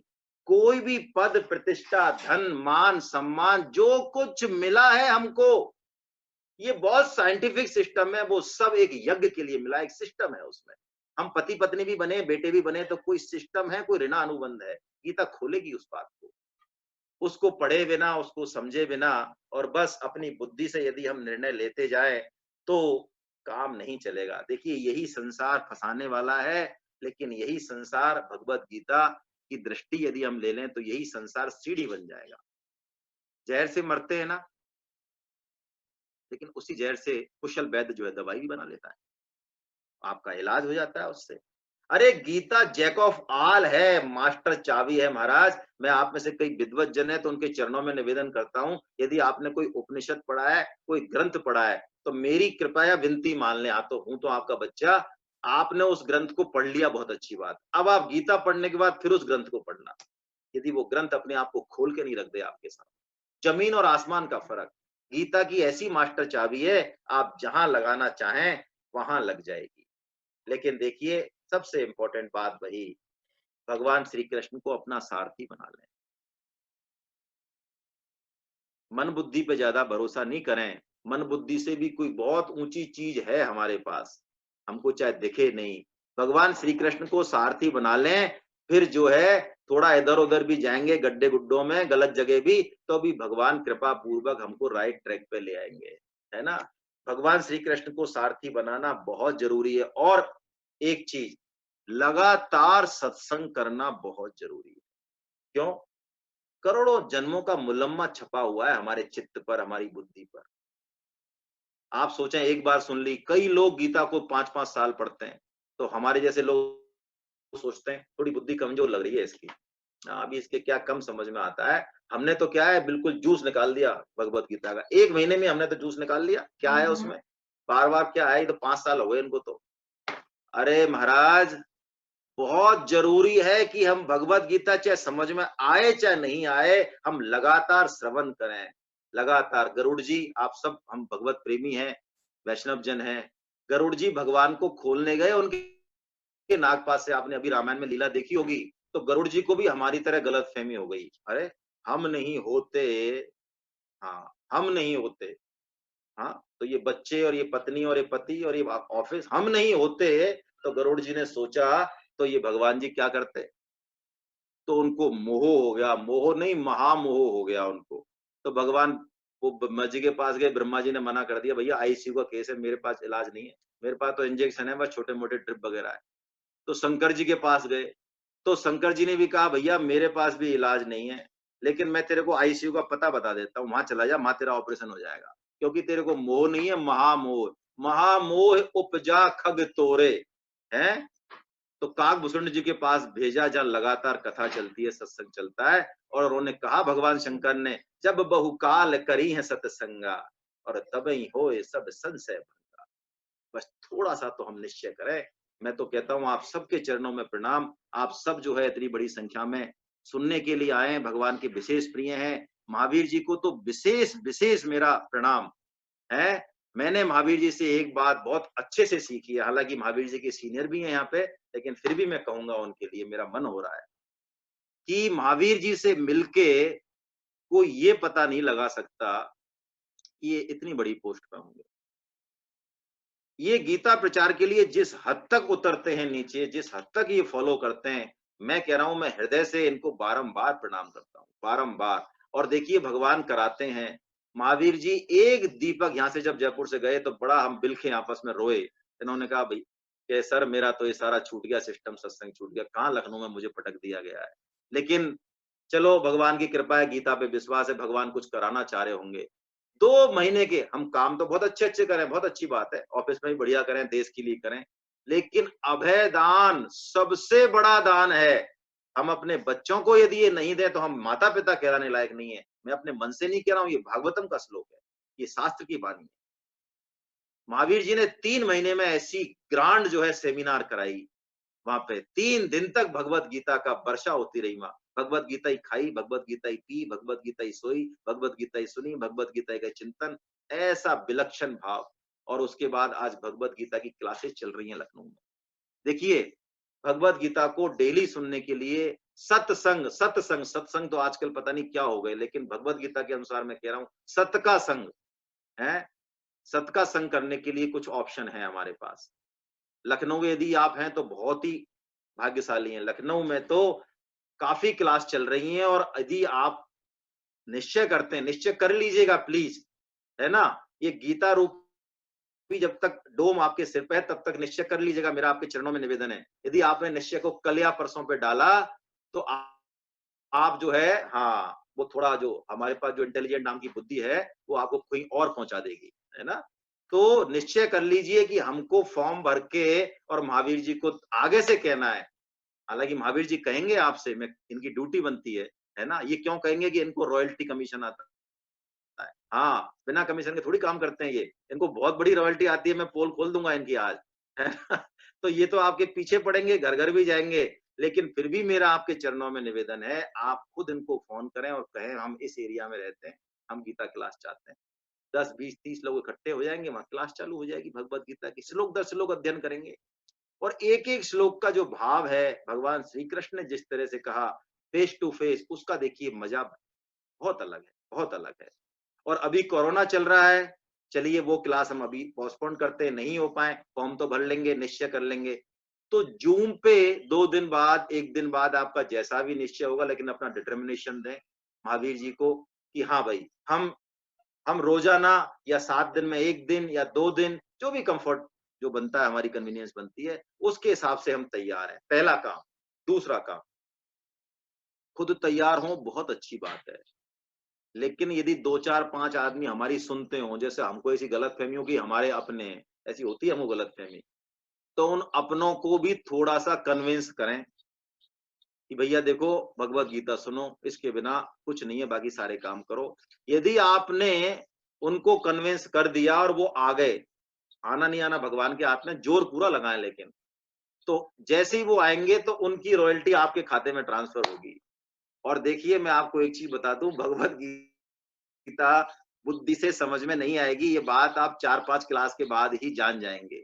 इंटेलेक्चुअल्स होना, बहुत शार्प बुद्धि होना, बहुत मेमोरी होना, ये तो खतरे की निशानी है। उल्टा आपको मैं यदि सही सही बात कहूं तो भगवत गीता इस रॉयल्टी कमीशन से ही समझ में आती है। हम प्रचार करें गीता का तो भगवान हमको भगवत गीता के भावों को हृदय में देंगे। गीता पढ़ने से भी ज्यादा जरूरी है भगवत गीता का प्रचार। बस मैं अब बहुत ज्यादा समय नहीं लूंगा। आप सबको प्रणाम, हरे कृष्णा। अब महावीर जी का जैसा आदेश होगा, मैं महावीर जी को अनम्यूट कर रहा हूँ, जैसा वो आदेश दें। क्या वो बोलना चाहते हैं? सर आप अपने आप को अनम्यूट कर लें। जी सर। हरे कृष्णा। अभी किसी को कोई प्रश्न हो तो कर सकते हैं सर से अपन, तो हाथ चलिए। जिन्होंने खड़े किए हैं वो प्रश्न हाँ, करें। प्रश्न उत्तर कर सकते हैं। 2 तरीके हैं, या तो आप आइकन छोड़ दें, आइकन आपको बता दिया गया होगा। प्रश्न पूछ सकते हैं आप, कोई दिक्कत नहीं है। मैंने तो अभी अपनी बात बोली, प्रश्न से वो बात आएगी जो आपके हृदय में है ना? मेरे से जितना होगा मैं आंसर देने की कोशिश करूंगा। आप पूछ सकते हैं। अभी जो है ये अनिल कपूर जी, अमित कपूर जी हैं शायद, इनका हाथ आया हुआ है। मैं इनको अनम्यूट कर रहा हूँ। अमित कपूर साहब, आप कुछ पूछना चाह रहे हैं? हरे कृष्णा सर, बोलिए जरा हरे कृष्णा, मैंने आपको अनम्यूट कर दिया है। चलिए, आपको शायद पता ही नहीं है आपने हाथ खड़ा किया हुआ है। कोई और यदि प्रश्न पूछना चाहे किसी भी तरह का तो कृपया पूछें। हाँ, धीरज खन्ना साहब पूछना चाह रहे हैं। कृपा बनाए रखो प्रभु। चलो फिर भी पूछें, आप बताएं। धीरज खन्ना साहब। हरे कृष्णा सर। हरे कृष्णा। हो गया तो वापस दोबारा आप जो है ना, मैं दोबारा कर रहा हूं, 1 मिनट आपको। आप खुद को अनम्यूट करें सर। हाँ, ठीक है जी सर, कुछ लोगों का रिक्वेस्ट, 2-3 लोगों का है कि जो हमारा जो श्लोक सबसे ज्यादा पॉपुलर श्लोक है उसकी व्याख्या वो समझना चाहते हैं, तो सर आप प्लीज बता दें। वो जो दूसरे अध्याय का श्लोक है, कर्म वाला, जो सबसे पॉपुलर श्लोक है, वो जरा कर्मण्येवाधिकारस्ते मा फलेषु कदाचन मा कर्म फल हेतुर्भू माते संगोस्त कर्मणि, है ना? देखिए, इसमें 4 पॉइंट हैं, 4 बातें हैं। अब देखो, ऐसे तो मेरे ख्याल से बहुत लंबा हो जाएगा ये श्लोक ही, अपने आप में 2 घंटे चाहिए इसको। लेकिन इतना सा मान लें, इसके पीछे बहुत बड़ा बैकग्राउंड चाहिए, तब ये श्लोक समझ में आएगा। इतना सा मान लें कि फल हमारे हाथ में नहीं है। तो अब हमारी बुद्धि तुरंत, इंटेलिजेंट बुद्धि क्वेश्चन ये करेगी, जब फल हाथ में नहीं है और फल मिलने वाला नहीं है, जैसा भगवान कह रहे हैं फल की इच्छा मत कर, तो हम कर्म करें क्यों? हाँ, इंटेलिजेंट आदमी कर्म क्यों करे? मूर्ख तो कर लेगा। तो भगवान ये बताते हैं कि क्या कर्म नहीं करना तेरे वश में है क्या? नहीं कश्चित क्षणमपि जातु तिष्ठते कर्मकत् कार्यते ही वशे कर्मा सर्वै प्रकृतिर्जैर गुणे। 3.5 में भगवान स्पष्ट कहते हैं, किसी भी योनि को, किसी भी क्षण, किसी भी अवस्था में ये अधिकार ही नहीं, ये संभव ही नहीं कि वो कर्म ना करे। आप सोचेंगे तो कर्म, सोएंगे तो कर्म, समाधि है तो कर्म, कर्म ना ही कर रहे तो भी कर्म। तो कर्म तो करना पड़ेगा, लेकिन कर्म को यदि हमने गीता के भाव से कर लिया तो फल तो आएगा। फल ऐसा नहीं है हम नहीं चाहेंगे तो आएगा। मैं एक सिंपल सा उदाहरण आपसे देता हूं खन्ना साहब। आपके कॉलोनी में 2 मंदिर हैं। इस लोग को पूरा नहीं समझा पाऊंगा, बस इस उदाहरण से खत्म कर दूंगा। 2 मंदिर हैं, 2 पुजारी हैं। एक पुजारी तो ऑलवेज डिमांडिंग है, आपसे हमेशा मांगता रहता है, अरे धोती लाओ, अरे गेहूं दे गए, घी दे गए, इस बार ये लाओ, पैसे लाओ। एक पुजारी आप देते हो तो भी नहीं लेता है। वो कहता है प्रभु की सब कृपा है, हमें नहीं चाहिए महाराज। धोती नहीं चाहिए हमारे पास, 2 धोती, हमें क्या करना है, ये नहीं चाहिए। अब खन्ना साहब को मैं दोबारा अनम्यूट कर रहा हूं। खन्ना साहब, आप ये बताओ, आप कौन से पुजारी को देना पसंद करोगे? बोले सर। सर जो कुछ नहीं मांगते हैं उसी को देना पसंद करेंगे सर। अरे यार, बड़े अजीब आदमी हो आप, जो मांग रहा है उसको दे नहीं रहे हो और जो नहीं मांग रहा है उसको दे रहे हो। कैसे अजीब आदमी हो आप? ये कह रहे हैं कि जो नहीं मांगता है हम उसको देना पसंद करेंगे। देखिए, पकड़ लीजिए, ये मंत्र है इस सृष्टि का। इस श्लोक के पीछे भी ये मंत्र है। यदि आप निष्काम हो गए हृदय से तो वस्तुएं और फल आपके पीछे पीछे पीछे पीछे घूमेंगे, और यदि आप उनकी आशा करेंगे, उनके पीछे पीछे जाएंगे, तो वो आपसे दूर जाएंगे।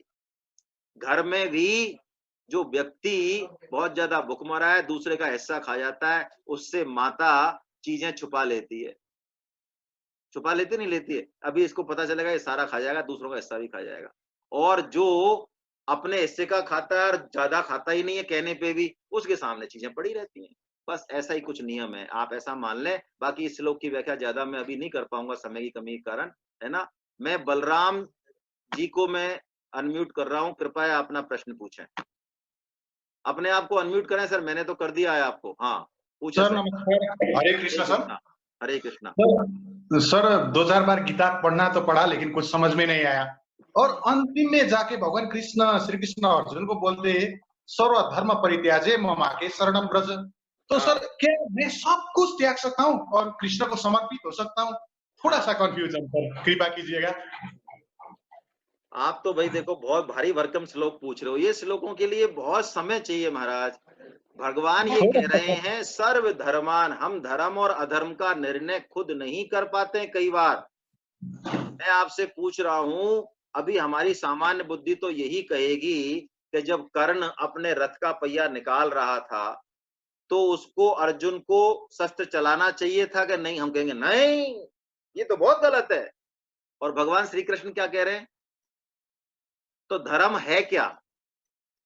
धर्म इस खोपड़ी की उपज है या धर्म का मूल स्रोत कौन है? धर्म की परिभाषा क्या, पहले ये तो समझ लें हम। धर्म वही है जो भगवान श्री कृष्ण कह दें, जो भगवान श्री कृष्ण कह दें वही धर्म है। हम अज्ञान में हैं, हम मोह में हैं, हमको काला सफेद दिखता है, सफेद काला दिखता है। जिस दिन ये अज्ञान का पर्दा फटेगा, भगवान श्री कृष्ण की बातें बिल्कुल समझ में आने लगेंगी। लेकिन इसके लिए आप बहुत ईमानदार आदमी, आपको बहुत धन्यवाद। समझ में नहीं आए गीता तब भी लगे रहिए, पीछा मत छोड़िए और भगवान से ही कहिए कि प्रभु क्या कर रहे हो आप? अरे इतने सालों से हम कर रहे हैं कोशिश, आप कभी तो जो है खोपड़ी में डालो कुछ, हमारे आता ही नहीं है कुछ भी। उनसे कहिए तो सही। अरे मैं मजाक नहीं कर रहा हूं, कहिए, पुकार कीजिए उनसे कि हे प्रभु कर क्या रहे हो मेरे साथ। भगवान कृपा करके उस तत्व को प्रकट करेंगे सर आपके हृदय में, पक्की बात है ये, पक्की बात है। कोई इसमें संशय मत करना, संशय मत करना। डॉक्टर केपी चंद्रा साहब को मैं अनम्यूट कर रहा हूँ, पूछिए सर अपना प्रश्न। खुद को अनम्यूट कर लीजिए, आपने म्यूट कर रखा है खुद को।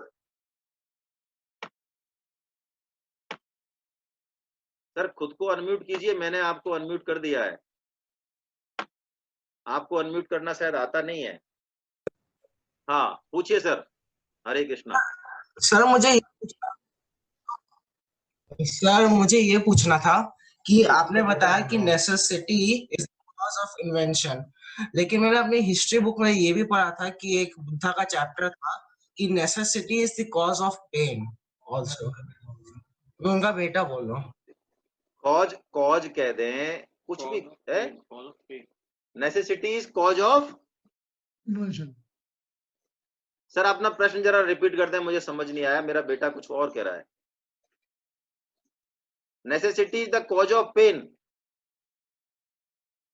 चलिए आप नहीं बोल पा रहे हैं, कोई बात नहीं। मेरा कहने का मतलब इतना सा है, हम किसी चीज के उदाहरण को एजिटेज नहीं घटा सकते। कहने का मतलब इतना सा है, मनुष्य शरीर जिसने बनाया उसके दिमाग में कोई उसका उद्देश्य है ना। हम अपने मनमाने तरीके से इसका उद्देश्य निर्धारित नहीं कर लें कि हॉस्पिटल में सेवा करना, मरीजों को फल फ्रूट बांटना, धर्मशाला बनवाना, प्याऊ बनवाना, नाम कमाना, ये फर्जीवाड़ा है। इसकी मना नहीं कर रहा हूं मैं करने की, करना तो यही है, लेकिन ये परम उद्देश्य नहीं है। अरे जिसने बनाया उससे तो पूछ ले जरा एक बार कि भाई साहब आप क्या चाहते हो, क्यों बनाया आपने? तो उन्होंने ये बातें कह रखी हैं शास्त्रों में। कई बार मुलाकात हो जाए तब पूछ लेंगे, और मुलाकात नहीं हो तो उनके रूप हैं ये भगवत गीता भगवान श्री कृष्ण ही तो हैं। इसमें और भगवान श्री कृष्ण में कोई फर्क नहीं है। ये बता देगी हमको कि भगवान ने हमको क्यों बनाया है ना। और उसी को हम माने, अपने मनमाने तरीके से हम नहीं अपना कोई उद्देश्य बनाए। दिनेश कुमार साहब को मैं अनम्यूट कर रहा हूँ। जी सर पूछें अपना प्रश्न। Can you hear me? जी सर। संतोष जी, पहले तो बहुत बहुत धन्यवाद बंसल जी का, जिन्होंने हमें आपसे जोड़ा और बहुत ही सरल भाषा में आपने प्रेरणा दी है, और certainly it is going to go a long way. जी सर। धन्यवाद। Hare Krishna. Thank you sir. Hare Krishna. मैं ईशान यादव साहब को अनम्यूट कर रहा हूं, कृपया प्रश्न पूछें। ईशान यादव साहब, सॉरी मैं आप अपने आप को अनम्यूट कीजिए। हाँ, यस सर। हरे कृष्णा, बोलें। हरे कृष्णा सर। थोड़ा जोर से बोलें, आपकी आवाज कम आ रही है। सर बोले, अपने पास समय कम है। महावीर जी भी कुछ कहना चाहते हैं, मैं उनसे निवेदन करूंगा। हरे कृष्णा सर। जी सर, मैं एक चीज पूछना चाहता हूँ। एक तरफ विवेक है, दूसरी तरफ मोह माया है। आधुनिक युग में बिना मोह माया के काम नहीं चल पाएगा। और आपके अनुसार विवेक का बिना इस्तेमाल किए हुए हमें मतलब एक तरह से हमारा बेड़ा पार नहीं हो पाएगा। तो इन दोनों के बीच में हम जिस युग में रह रहे हैं, कलयुग में, और दोनों के बीच में किस तरह से हम कोऑर्डिनेशन और सामंजस्य बैठा के अपने जीवन को जो है, अपनी जीवन की नैया को पार कर सकते हैं। बहुत बढ़िया, बहुत बढ़िया। आप देखिए ईशान यादव साहब, एक तो अपना स्टेटमेंट आप चेंज कर लें। ये किसी शास्त्र का स्टेटमेंट नहीं है, ये आपका स्टेटमेंट है। इसके लिए इसकी कोई वैल्यू नहीं है। मोह माया के बिना काम नहीं चल पाएगा, ये आपने स्टेटमेंट दिया, इसको चेंज कर लें। साधक आप ईमानदार हैं, इसके लिए मैं आपकी बड़ाई करता हूं। हम लोग प्राय यही करते हैं, हम लोग दोनों नावों में पैर रख के चलना चाहते हैं। हम कहते हैं हाँ भगवत गीता की बात बिल्कुल सही है, लेकिन प्रभु ये जो सिस्टम हमारा मोह माया का है, परिवार का है, धन का है, आसक्ति का है, ये भी बनाए रख, और थोड़ा सा हाँ थोड़ी सी तेरी भी करते हैं। ये नहीं चलेगा। मोह माया के बिना ही हमारी पार पड़ सकती है। मोह माया से हमारी पार नहीं पड़ती है, ये आप गलत फहमी छोड़ दें। मैं आपसे पूछता हूं, जिनसे आप मोह ममता कर रहे हैं, आप चाहेंगे तो क्या वो हमेशा बने रहेंगे? पूछ रहा हूं आपसे, सिंपल। अरे तुलसीदास जी महाराज कह रहे हैं, अंतहु तोह तजेंगे पामर। पामर बड़ बोल रहे हैं, इतना कठोर शब्द, कीड़ा बोल रहे हैं हमको। अंतहु तोह तजेंगे पामर, तू न तजहि अब हीते, और मन पछतहि अवसर बीते। देखिए जिसको आप मोह माया कह रहे हैं ना, वो घर, वो गाड़ी, वो पति, वो पत्नी, वो पुत्र, लात मार के निकाल दिए जाएंगे, लात मार के। ताकत है क्या? एक सेकंड रुकने की ताकत है क्या? लेकिन भगवान की बात मान के यदि हमने पहले उनमें आसक्ति हटा दी है, छोड़ दिया उनको, फिजिकली नहीं छोड़ा, कुछ और छोड़ दिया, अरे तो बात बन जाएगी, बात बन जाएगी, बात जुदा हो जाएगी। मोह माया से काम नहीं चलता सर, मोह माया से तो पतन होता है। चलिए अब ज्यादा हम बात नहीं ले पाएंगे, मैं लास्ट क्वेश्चन ले रहा हूं बस, सलोचना पुरी साहब का, उसके बाद मैं महावीर जी को निवेदन करूंगा। पुरी साहब। हाँ नमस्कार सर।